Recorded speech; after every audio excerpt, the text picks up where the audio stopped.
Fife Flyers TV, sponsored by the Bay Hotel, Fife's premier wedding venue.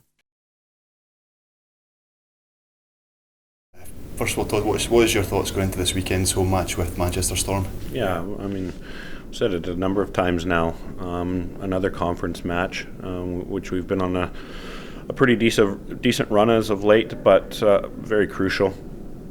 The last two times we played Manchester, we swept that weekend. But, in previous matchups with them, you saw how dangerous they can be. They came out, and I think they even shut us out in our building here. So, crucial that we're ready for it. By no means are they going to roll over and let us take the points. We're pretty tight in conference and league with them, and it looks as if they're up to full strength. So, we're expecting a pretty tough match.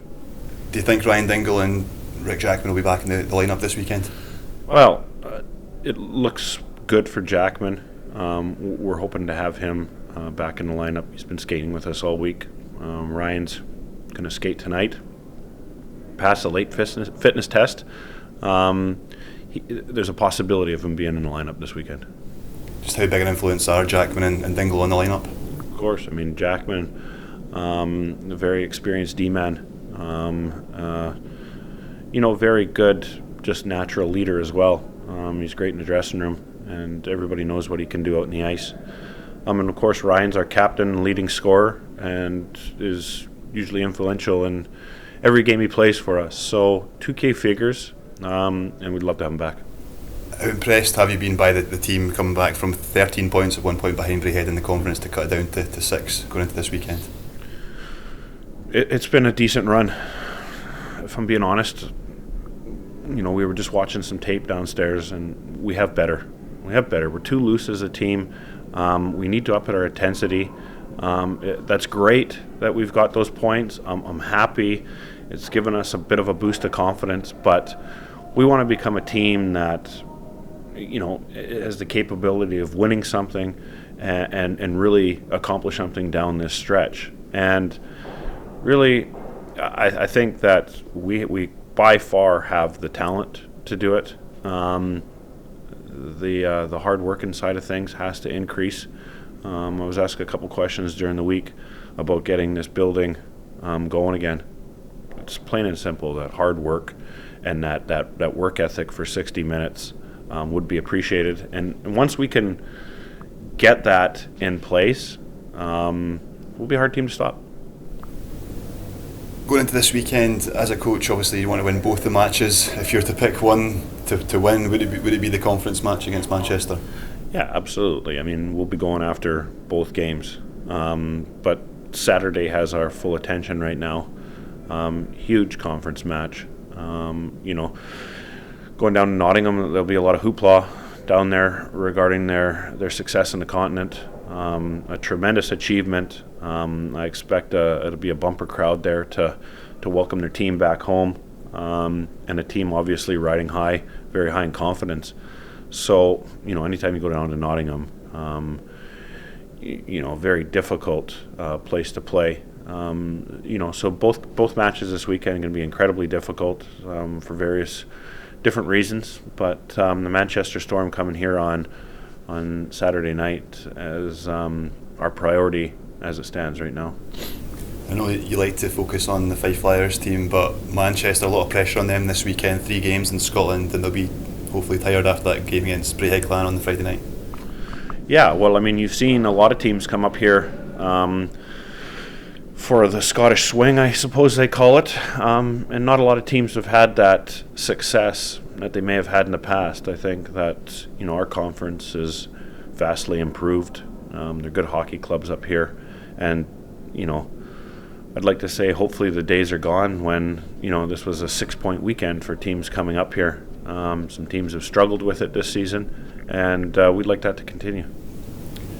Away from Flyers just now, there's been talk in the league of expansion, obviously, with Milton Keynes joining the league next year, but also now Guildford Flames. What would you make of that, 12 teams in the top flight? Yeah, of course. Anytime you can have new teams and old rivals come back into this building, it's great. It's another couple clubs for fans to see. They're not watching the same teams all year round. Guildford's storied history Them coming into the top flight, I have no doubt that they won't be dipping their toe in it. They'll be going straight into it. And same with Milton Keynes. We played against them for years in the BNL. I don't know much about them anymore, but league expansion, if it's done the right way, is always helpful. With expansion, would you be keen to retain the conference system as well in the kind of the current format plus one on each side? That's a debate. I mean, there's so many issues that come into the conference. Obviously, somebody else would have to jump into our conference. A lot of teams like the rivalries they have right now. There's so many issues that's going to have to be debated. I think the conference system is a good system that with 12 teams can be tweaked to be successful. The last couple of years, it's kept this league incredibly close and competitive. And ultimately, if you're looking at it not from a team standpoint, from a league standpoint, you couldn't ask for more than that. You don't want the league being over in the start of January like we've seen, 4 and 5 years ago. You want it coming right down to the wire, and not entirely sure who's going to be lifting the silverware that season before you drop a puck. With talk of the league expansion, the future of the Elite League, is there any changes you'd like to see made in future seasons? Well, you got to remember, I'm a coach, so and I have my strong opinions on things. You don't want to do anything that slows down league progress. You want everything done for the right reasons. I would hope that certainly the British development and usage is taken into an account. I think that we play at the top flight at this level, but I think there's room for more Brits to be used in this league, and it should be embraced. But once again, that's only my opinion, and we'll see what they decide. This week, you and Jeff Hutchins took part in Flyers Live with Ali McLaren and Stephen McLean. How do you feel that went, and was that a good thing, do you think? Yeah, I mean, you're always a little apprehensive. Social media, show my dinosaur-ness here. I shy away from it. I use it as a tool to generally recruit. Other than that, it can seem like this big bad thing off in the distance that is always looking over your shoulder. But my reflections on it, we had a good time. I think that it allows people to see, other sides of us, coaches. And, a lot of these interviews, maybe people get the sense that you're talking at them rather than with them. Social media side, you're answering, genuine questions and concerns that people have. And, we're not afraid to answer difficult questions. We're well prepared, and we have a game plan. And if you can get a little bit of an insight into it, as well as get to know Jeff a bit more on a personal side, maybe get to know myself again. I know I'd mentioned something about reconnecting with fans that night after it happened.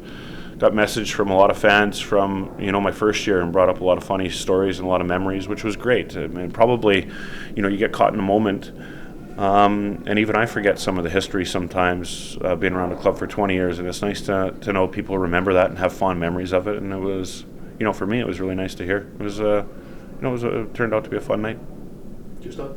Thank you. The Bay Hotel, where your dream wedding becomes reality. Visit us at thebayhotel.net.